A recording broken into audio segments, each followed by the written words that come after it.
Hello, and welcome back to Baby Elias's stories.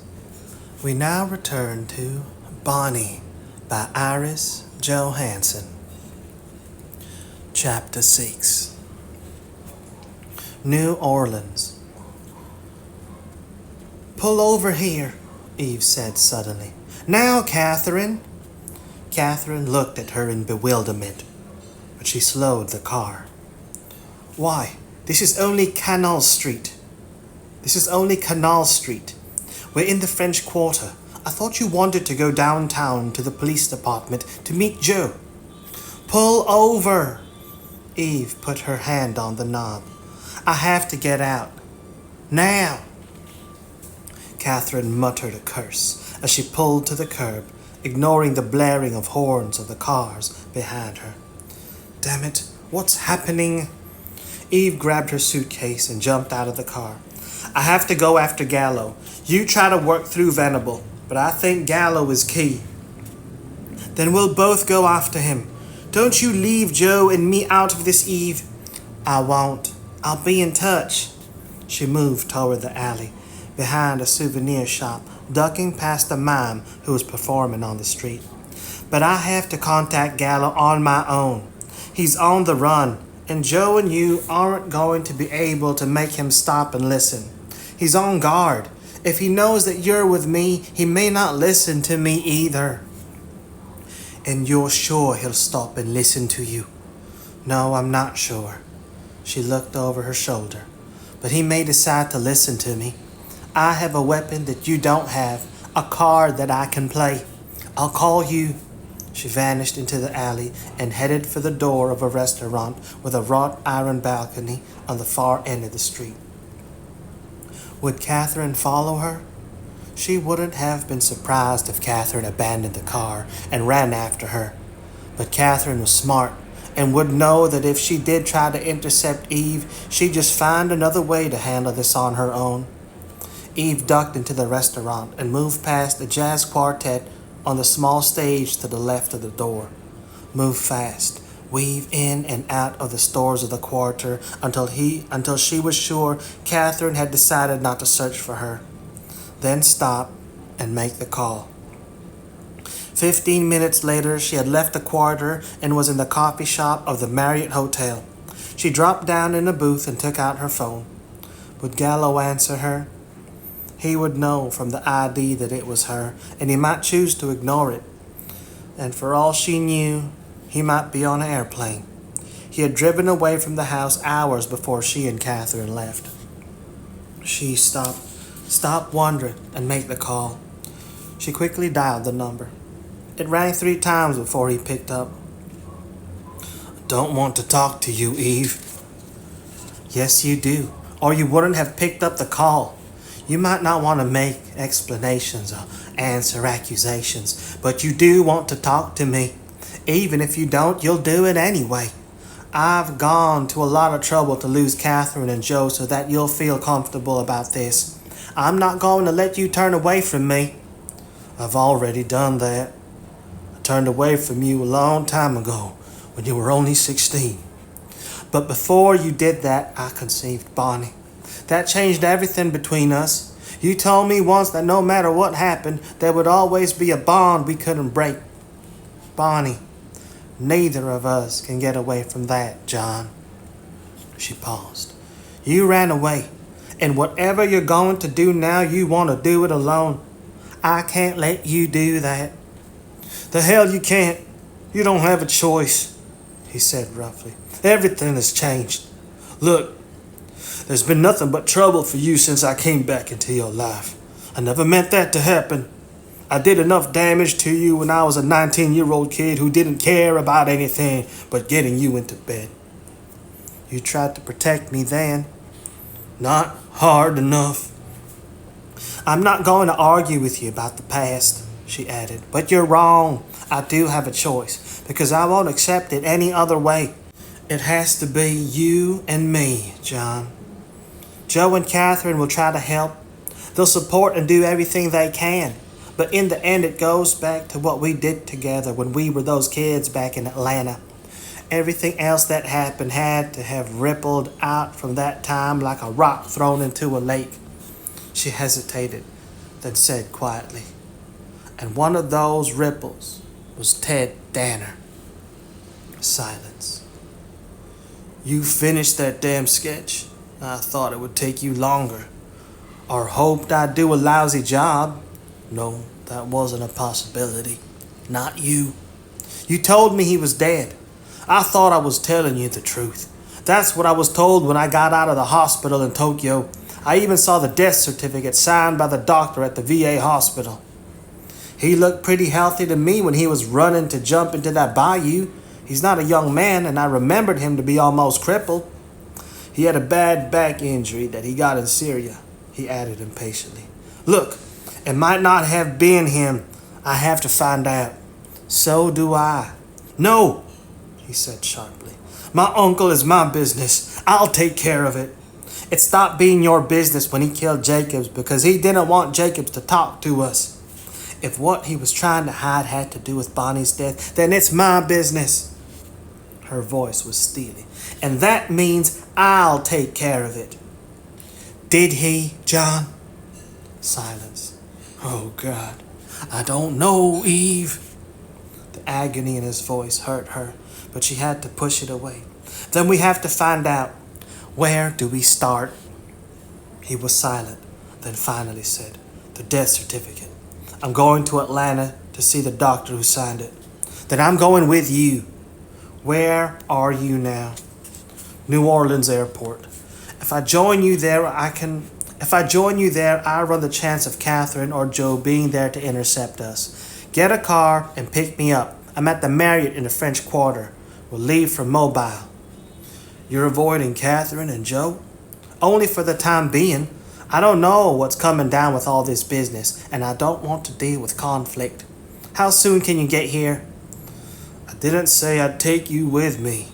"No, you didn't. But if you think about it, you'll know I'm right. How soon?" Silence. 30 minutes. Be outside the entrance on Canal Street." He hung up. It was done. She had isolated herself from everyone but Gallo, and she couldn't be sure that his allegiance would ever be as strong toward her as it was to the uncle who had been his savior as a child. Eve slowly pressed the disconnect and leaned back in the seat. "Are you happy, Bonnie? This is going to cause me all kinds of turmoil with Joe and Catherine. Is this what you wanted?" No answer. No feeling either way that Eve had done the right or wrong thing. She would have to rely on herself and John Gallo. But Gallo wasn't Joe, who had never failed her. There had never been trust between her and Gallo. All they had shared was sex. No, they had also shared Bonnie. She would just have to trust in Bonnie. But she would not run away and leave Joe without talking to him. She braced herself and quickly dialed Joe's number. "I was waiting for you to call," Joe said when he picked up the phone. His voice was tight, and she could sense the effort at control. "Catherine just phoned me and filled me in. What the hell are you doing, Eve?" "Gallo has to be in this. Danner is his uncle, and I have to work with him, and he wouldn't cooperate if you or Catherine were involved right now." "Then tell him to go screw himself." She was silent. "I can't do that. It has to be this way." He didn't speak for a moment. She could almost hear the mental wheels clicking. "Bonnie?" "He's her father. She wants him to stop hurting," she said warily. "Do you think I want it to be this way? I wanted you with me. I want to hold you. But I told Gallo that the two of us had started all of this, and we had to face the results together." "That was the truth, Joe." "You're shutting me out?" "No, how could I do that? You're always with me. I thought you'd realize that we're way past that now. I'll bring you into this as soon as I can." "Help me, Joe." "I hate this." "I know you do." "So do I," she repeated. "Help me. From the moment you came to my house after Bonnie was taken, you've made my life worth living. There hasn't been an hour that I haven't felt that I could get through anything if you were there to help me." "I won't be there, damn it." She could sense the struggle that he was going through. For an instant, she thought he was going to lose it. Okay, I'll give you a little time to work this out with him and try to find out about Danner. But that's not going to stop me from going forward on my own. To hell with Gallo. She felt a rush of relief. She had not been sure that she could persuade Joe to agree to what she was doing. It was a testament to the way that their relationship had grown in the last weeks that he trusted her to such an extent. When Gallo had first come back into her life, there had been an element of jealousy in his resentment of Bonnie's father. There might still be a little competitive emotion in the way he viewed Gallo. Hell, that was Joe, and the way his character worked. If he cared about something or someone, he wanted to be first. But he now knew there was no question about that truth.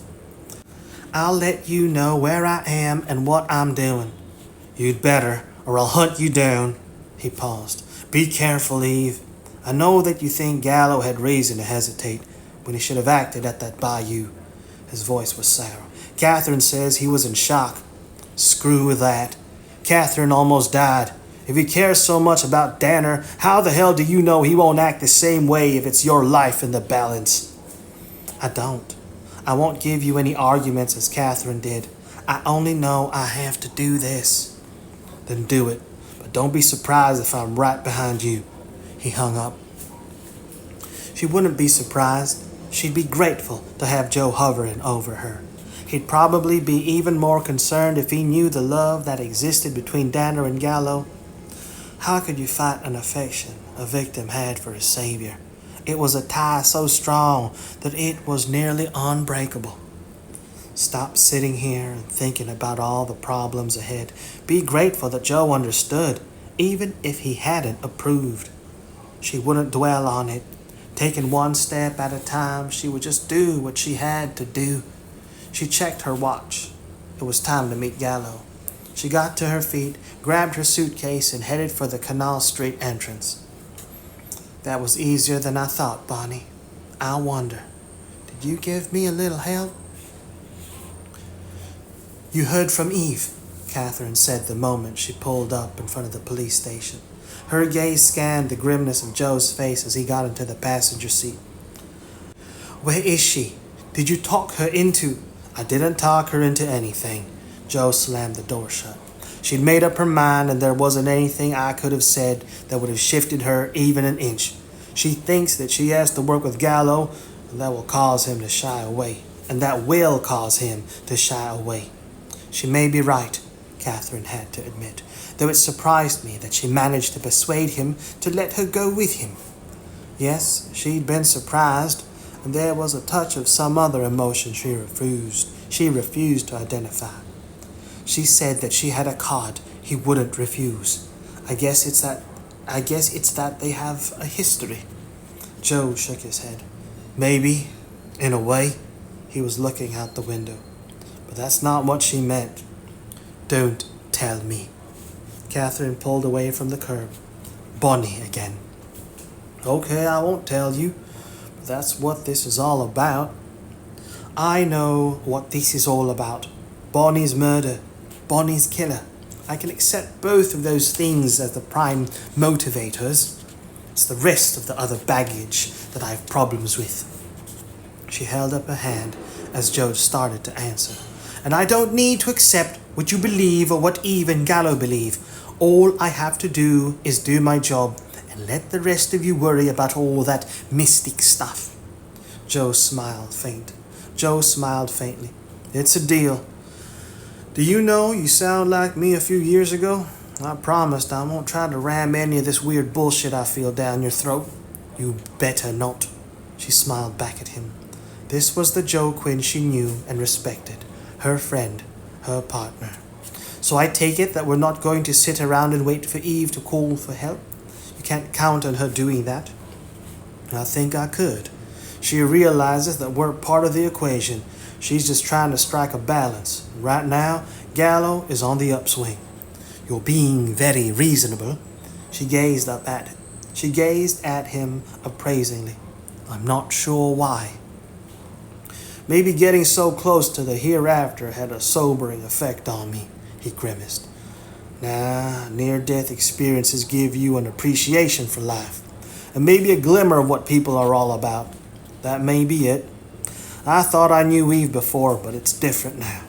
When I have time, I'll have to analyze what I went through, but I don't believe it made me any more reasonable. But there was a difference in him, Catherine thought. It was the first time she had been with him for any length of time since she had gotten out of the hospital, since he had gotten out of the hospital. He was familiar, yet there were depths. Good God, she was thinking like someone from a soap opera. I'll take your word for it, but I still don't believe you won't go after Dana. Of course I will. That's what I told Eve. Only I'll give her space. He leaned back in the seat. But not too much. What did you find out about the fingerprints? What I suspected. No prints on the truck from anyone but the kid he stole it from, but I think we might have gotten a couple from the storeroom at the alligator farm. The minute you told me about the sketch of Ted Danner, I asked Julian to run a match check through the national database. He'll call me as soon as he gets the report. And then we'll know for sure if Danner is alive. Presumably, Joe said dryly. Ghosts don't leave fingerprints. Now let's head for the airport. Where are we going? You tell me. You said Venable was supposed to start checking on Ted Danner. Get on the phone and see what he's found out.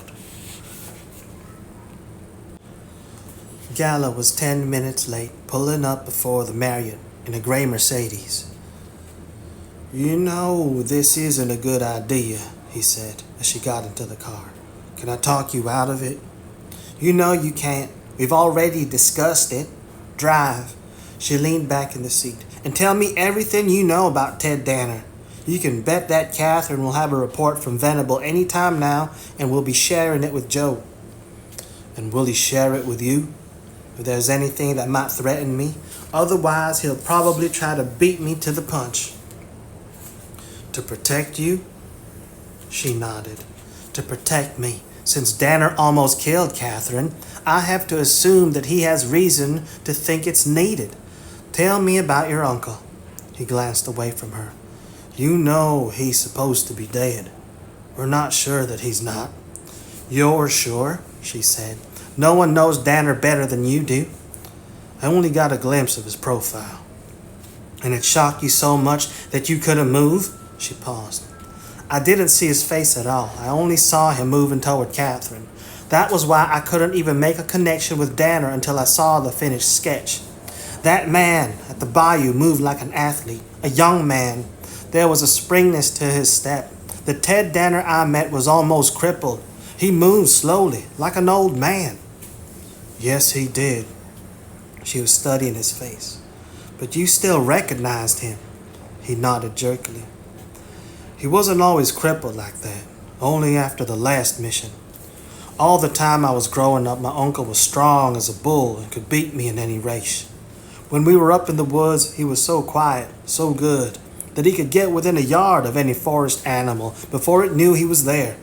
I watched him do it any number of times. He paused, just as I watched him when he was coming up behind Catherine. It was as if he'd turned back the clock, or had an operation on his spine that turned it back for him. Was that on the books before you left for basic training? He shook his head. He said they had to do all kinds of testing. I saw him when Bonnie was 6 months old, and he still looked crippled. That's a long time to wait for surgery. Maybe they weren't sure they could do it. His lips tightened. He had spells when he was in terrible pain. You told me once he was on prescription drugs. But he kicked the habit. He wouldn't let himself fall into that hole.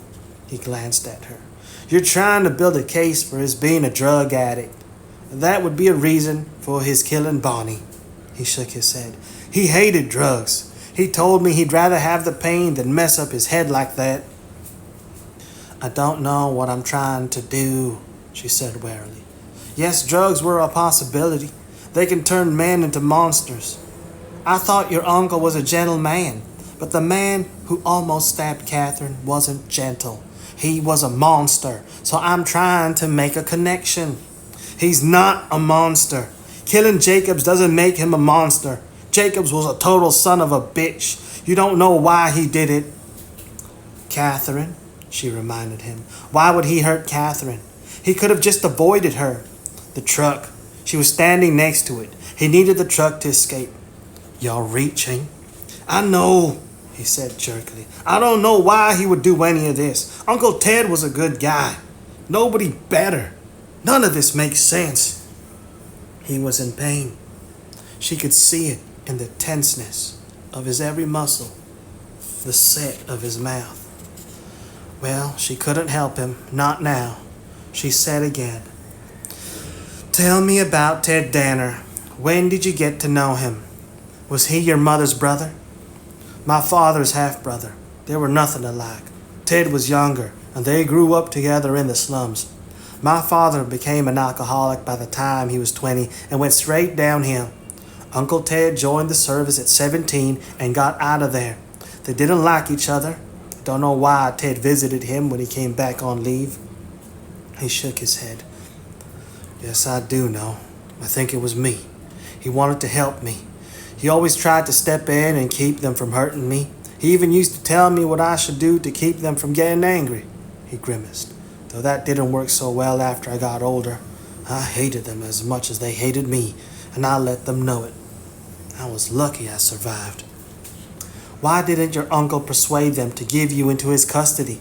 He was in the Rangers. He only had his pay. He didn't have a home or a family. He couldn't take on a kid. He tried to be a friend to me.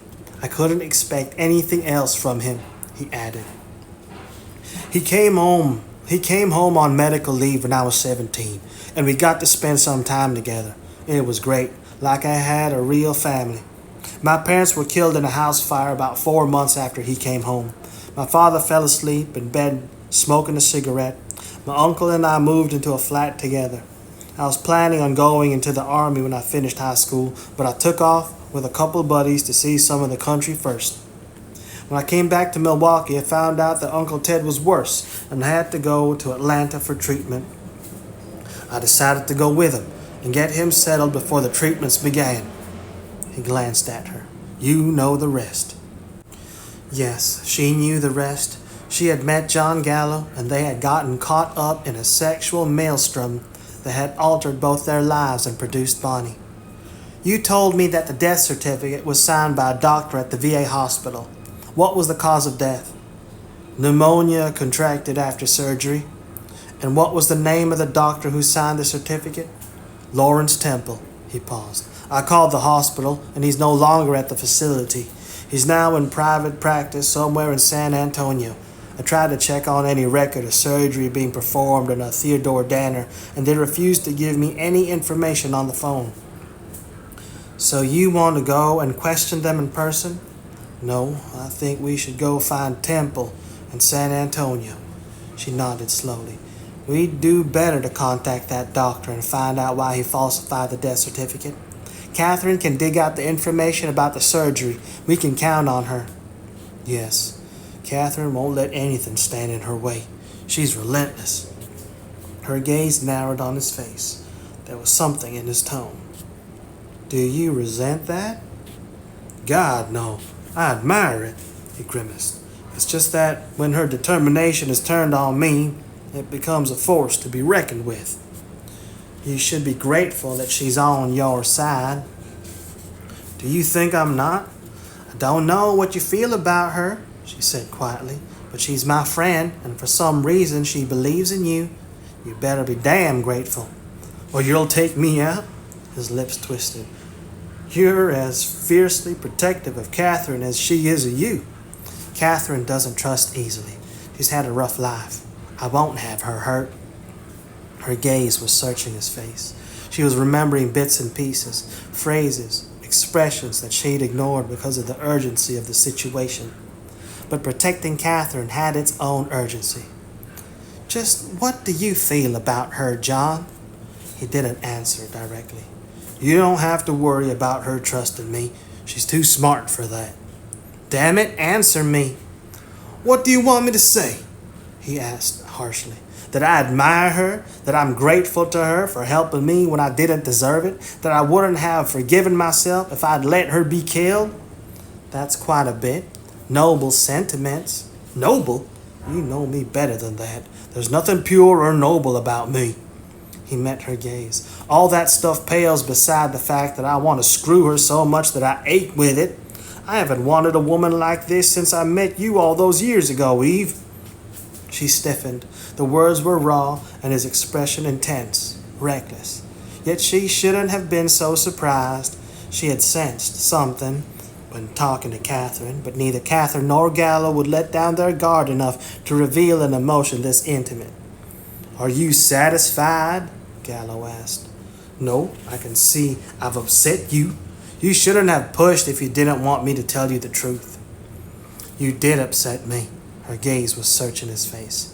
I think you wanted to upset me, or you wouldn't have just come out with it like that. Why, John? Why? Good question. He didn't speak for a moment. I think I feel guilty. Maybe I wanted absolution. Absolution? She frowned. What on earth are you talking about?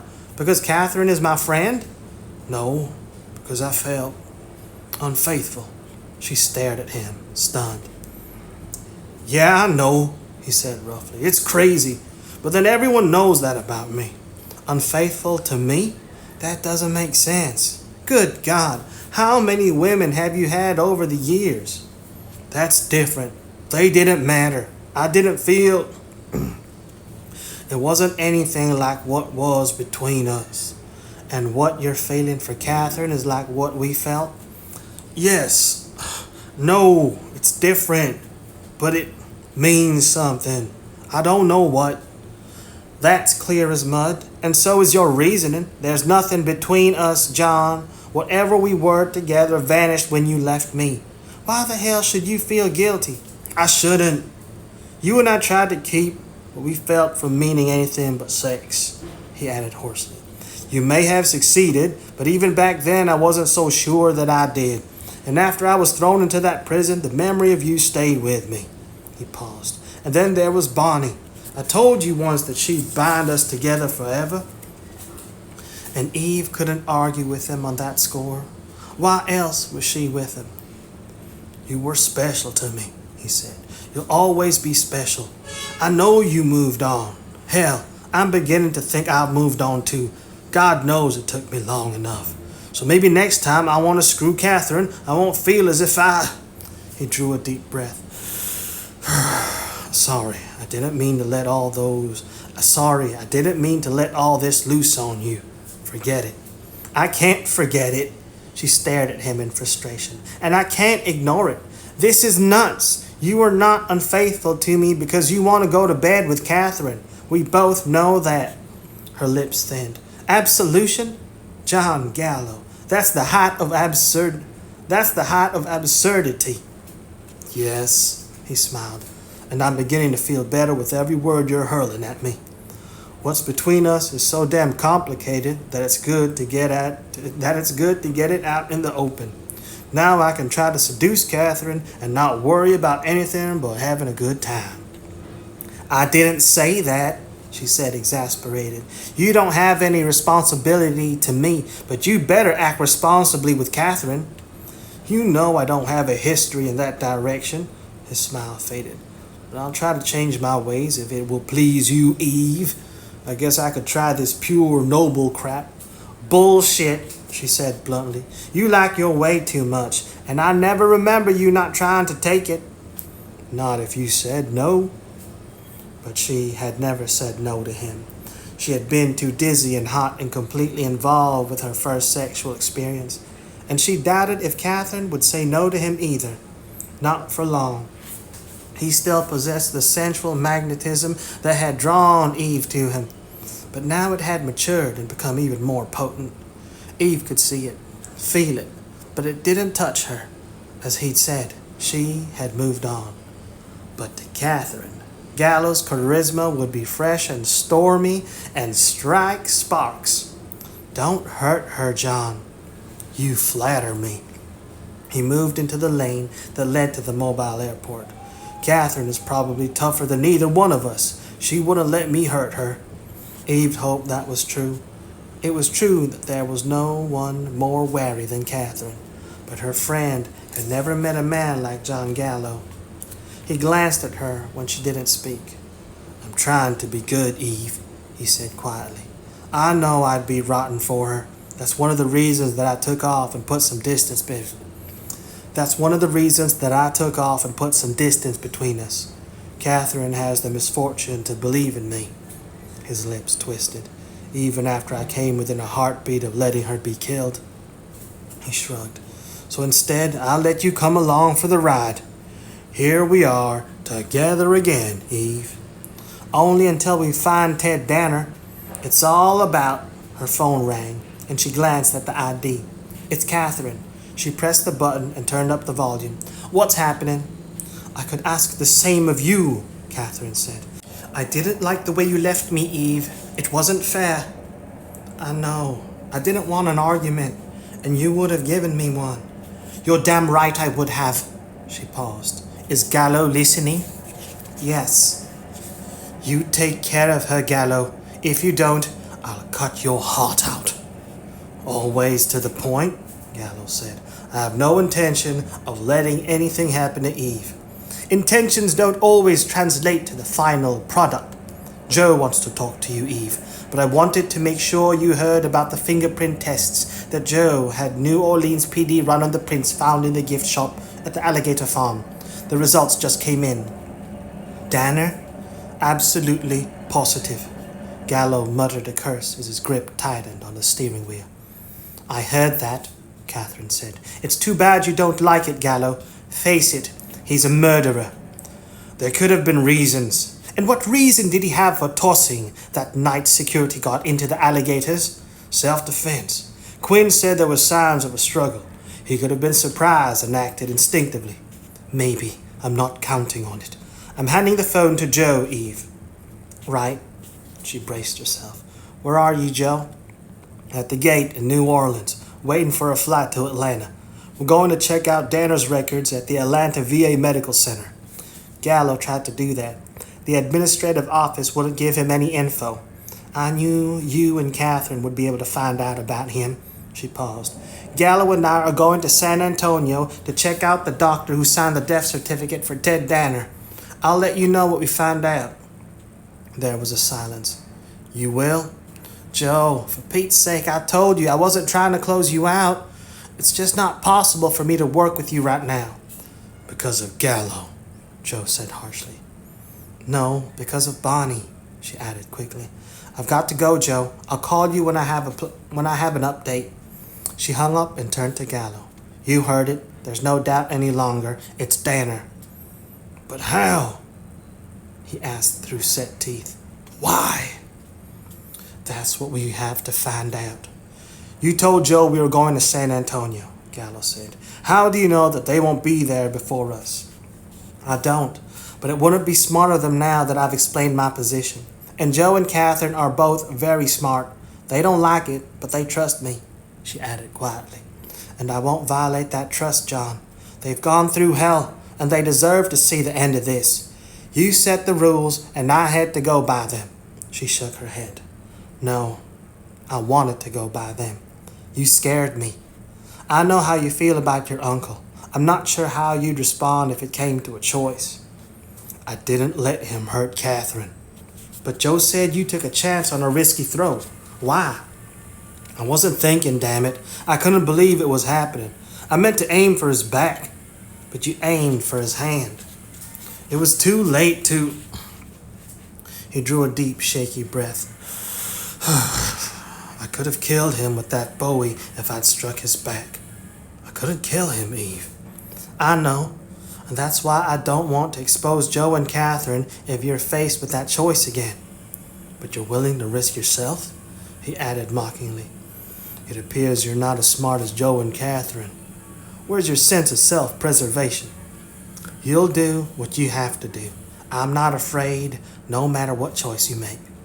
"How fatalistic," he said. "I'm not sure I like your attitude. You were always a fighter, Eve." "Who says I'm not now?" she shrugged. "But I guess I am a fatalist in this. I'll do everything I can to survive, but this time I may not have any say in it. She stared him in the eye. And you might not either. It could be that's why we're supposed to be together. Don't be melodramatic. We're not going to die, he said. I won't accept any of that bull. He was silent a moment. I don't want to die. There was a time when I thought I might be the bastard who had killed Bonnie, that I didn't want to live. I thought I should burn in hell. Then Catherine came along and told me in her less than gentle way that I was an idiot to take Black's word, anyone's word, without positive proof, and kicked me into high gear. She said she'd learned a hell of a lot about me when we were playing cat and mouse while she was stalking me in those woods in Wisconsin. If she didn't believe I was capable of killing Bonnie, why should I? She convinced me. I'd fight to live now. He frowned. If I'm not to blame for it after all. I've just remembered something Jacob said when I was questioning him. He was blaming everyone but himself for Bonnie's death, including me. He said it was my fault. I'm surprised you didn't latch on to the blame before this, she said in exasperation. Damn it, you said he was blaming everyone. Why should it be your fault if you didn't kill Bonnie? Because it was my uncle who killed Jacobs, who might have killed Bonnie. Then it was his crime. Maybe. He pulled into the entrance ramp for Mobile Airport. We'll have to see, won't we?